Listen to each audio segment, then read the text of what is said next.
Du rail, très connu également dans l'élevage. Nos équipes sont allées aussi à la rencontre des éleveurs de Mbayen-Peul dans la commune de Fontaine, Saforasso. Le secteur de l'élevage est un secteur clé de l'économie du pays. Il occupe plus de 50% de la population active.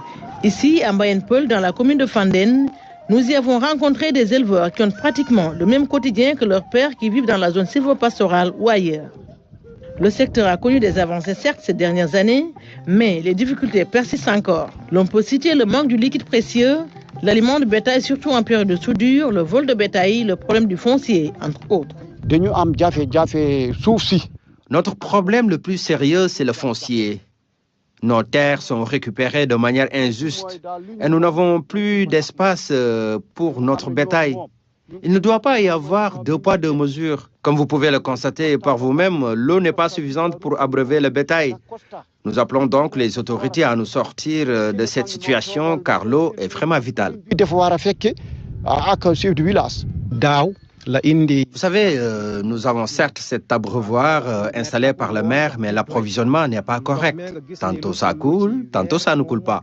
Mais notre seul problème est que souvent notre bétail est amené à la fourrière de manière injuste. Ils demandent parfois des sommes colossales pour les récupérer et quelquefois, nous n'avons même pas notre mot à dire. Cependant, le président Ismaïla nous appuie sur pas mal de problèmes liés à l'élevage dans notre zone. Le manque ou l'absence des infrastructures routières, sanitaires et éducatives représente un réel frein à leur développement. Mais ça, vraiment, c'est en train de disparaître ou s'oublie. Mais c'est que nous constatons quand même qu'il y a les problèmes fonciers.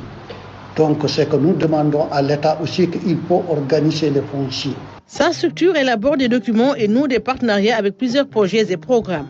On travaille avec un certain nombre de partenaires, que ce soit en tout cas les projets basés au niveau de l'État, que ce soit également des projets basés au niveau de la sous-région, à travers la CEDEAO, l'ARA, et que ce soit également des industriels donc, qui produisent également de l'aliment de bétail.